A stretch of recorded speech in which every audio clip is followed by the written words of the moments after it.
పార్వతి గారు నమస్కారం అండి. నమస్తే ఈశ్వర్ గారు. మీరు వీల్ చైర్ యాత్ర చేపట్టారు, ఏంటి దాని ఉద్దేశం ఏంటి? పోలీసులు ఎందుకు అడ్డుకున్నారు ఈ యాత్ర జరగకుండా?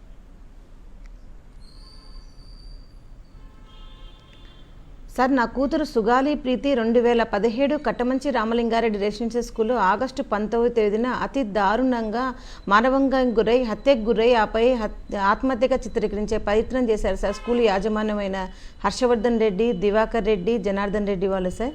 అప్పటి నుంచి ఇప్పటి వరకు కూడా గడిచిన 8 ఏళ్లుగా నేను న్యాయం కోసం పోరాటం పలు విధాలుగా చేస్తూనే ఉన్నాను. ప్రభుత్వాలు మారుతున్నాయి, పాలకులు మారుతున్నారు, ప్రజాప్రతినిధులు మారుతున్నారు, కానీ నా కేసు మాత్రం ఎక్కడ వేసిన గొంగళిగా అక్కడే ఉంది సార్. అందుకని ఈ ప్రభుత్వాల మీద విసుగు పొంది మాట ఇస్తున్నారు, మర్చిపోతున్నారు.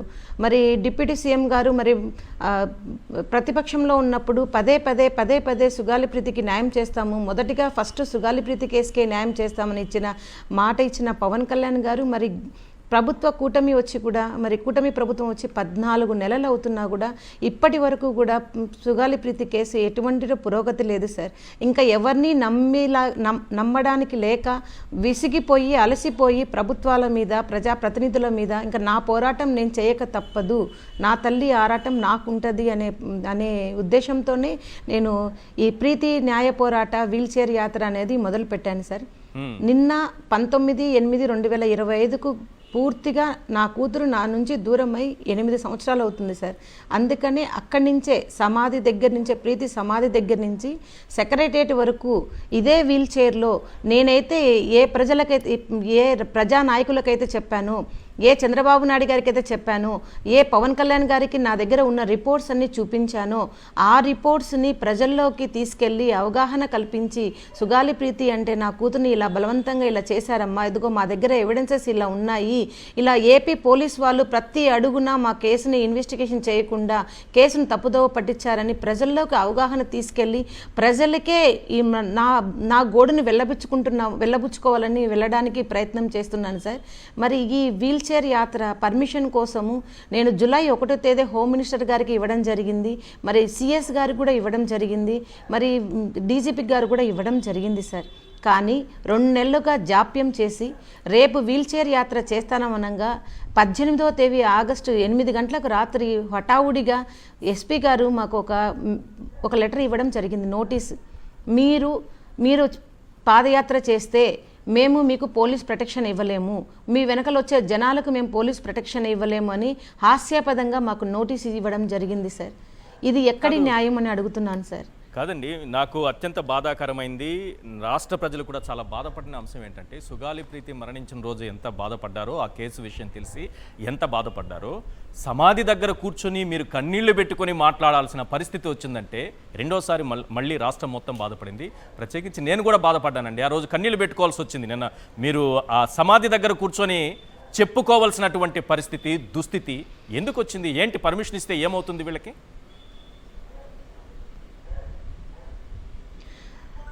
ప్రభుత్వానికి ఒకటే సార్, ఈ కూటమి ప్రభుత్వము ముద్దాయిలకి కొమ్ము కాస్తుందనేది క్లియర్ కట్గా అర్థమవుతుంది సార్.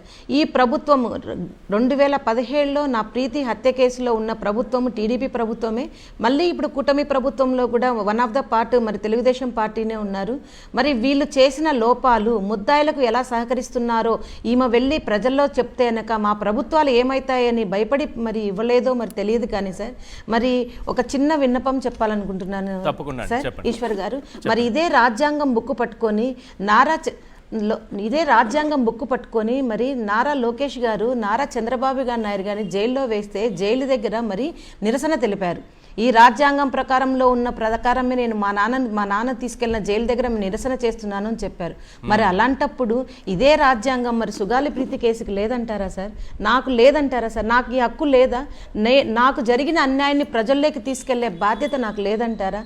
నా హక్కు లేదా చెప్పండి. ఇంతకంటే దౌర్భాగ్యం ఏమన్నా ఉందా సార్? ఇంతకంటే మమ్మల్ని చంపేస్తే సరిపోతుంది కదా సార్, లేదంటే మేము చచ్చిపోవడానికి మాకు అనుమతిస్తే సరిపోతుంది కదా సార్. ఇంకెవరు కేసు గురించి ఏం మాట్లాడరు కదా సార్.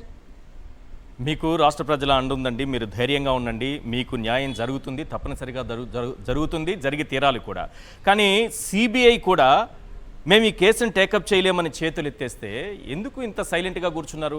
పవన్ కళ్యాణ్ గారు చాలా గట్టిగా మాట్లాడారు కదా, నా మొదటి కేసు నేను మొదటగా టేకప్ చేసే అంశం ఇదే అధికారంలోకి వస్తే అని కూడా చెప్పారు ఆయన.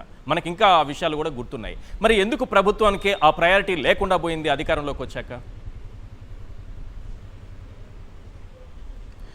అదే సార్, డిప్యూటీ సీఎం గారు కాకముందు ప్రతిపక్షంలో ఉన్నప్పుడు పదే పదే ప్రతి సందర్భంలో నరాల్లో సుగాలి ప్రీతి కేసు గురించి చెప్పిన పవన్ కళ్యాణ్ గారు మరి డిప్యూటీ సీఎం అయిన తర్వాత మరి ఎందుకు పవన్ కళ్యాణ్ గారు ఈ ఊసెత్తడం లేదో నాకు కూడా అర్థం కావడం లేని పరిస్థితిలో ఉన్నాం సార్. ఒకటైతే పవన్ కళ్యాణ్ గారు కూడా చెప్తున్నాను సార్, మరి ప్రశ్నిస్తున్నాను, మరి ఎందుకు సుగాలి ప్రీతి కేసు మీద మీకు మౌనం వహిస్తున్నారో మాకు మీరు చెప్పాల్సిన అవసరం ఉంది. ఎందుకంటే నేనుగా వచ్చి మీ దగ్గర మీకు నా గోడును విన్నప్పుడు అమ్మ సుగాలి ప్రీతి కేసు ఫస్ట్ కేసు అన్నారు, అమ్మ ఒక్క సీటు వచ్చినా కూడా మీకు నేను న్యాయం చేస్తామన్నారు. అలాంటిది ప్రజలు మిమ్మల్ని సార్ పెద్ద పోస్టులో డిప్యూటీ సీఎం హోదాలో మిమ్మల్ని కూర్చోబెట్టిన తర్వాత సుగాలి ప్రీతి కేసు మీ నోట్లోంచి కనుమరుగైపోవడము ఎంత విచారకరమైన ఆవేదన ఆలోచించండి సార్.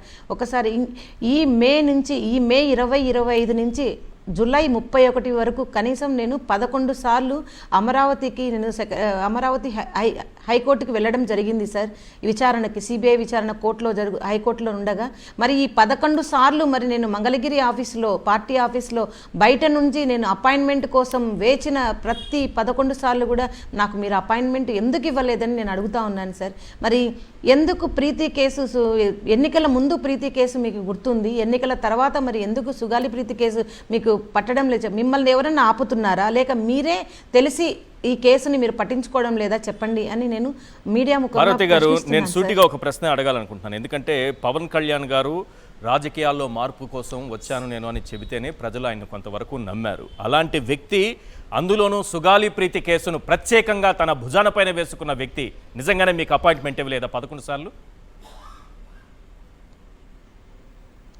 సార్ 11 సార్లు ఇవ్వలేదు సార్. డిప్యూటీ సీఎం అయిన తర్వాత సార్ గారు 3 నెలలకి జూలై 27వ తేదీ మేము అన్నగారిని అతి బలవంతంగా అంటే చొరబడ్డి మంగళగిరి ఆఫీస్లో అపాయింట్మెంట్ తీసుకున్నాం సార్. అన్నగారు మాట్లాడారు, మీకు అమ్మ మాట ఇచ్చాము ఖచ్చితంగా చేస్తాము అన్నారు.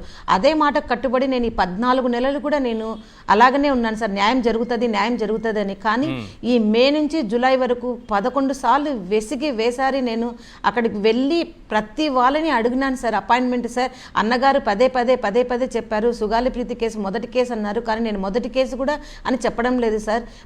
మీకు పనులు ఉంటాయి సార్ డిప్యూటీ సీఎం అయిన తర్వాత. కనీసం 10వ కేసు అన్న 20వ కేసు అన్న 1 నెల 2 నెలలు అలా 14 నెలలు గడిచిపోతుంది కదా.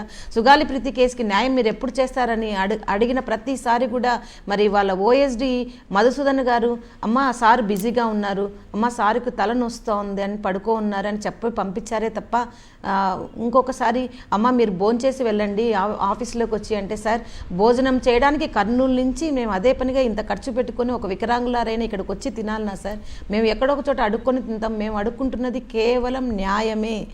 నాకు సుగాలి ప్రీతి కేసులో అన్యాయం చేసిన హత్య చేసిన ముద్దాయిలకు శిక్ష ఎప్పుడు వేస్తారని మాత్రమే అడుగుతున్నాను సార్. ఐఎమ్ సారీ, కొన్ని విషయాలు గుర్తు చేయాలి మేడం. రాజకీయంగా నేను మాట్లాడను, మీతో మాట్లాడకూడదు, కానీ అంటే రాజకీయ లోతుల్లోకి వెళ్ళి ఫలానా వాళ్ళు అన్యాయం చేశారు, ఫలానా వాళ్ళే ఈ తప్పు చేశారని అనకూడదు. ఎందుకంటే మీకు న్యాయం జరగాలని కోరుకుంటున్న వ్యక్తుల్లో నేను ఒకని కాబట్టి.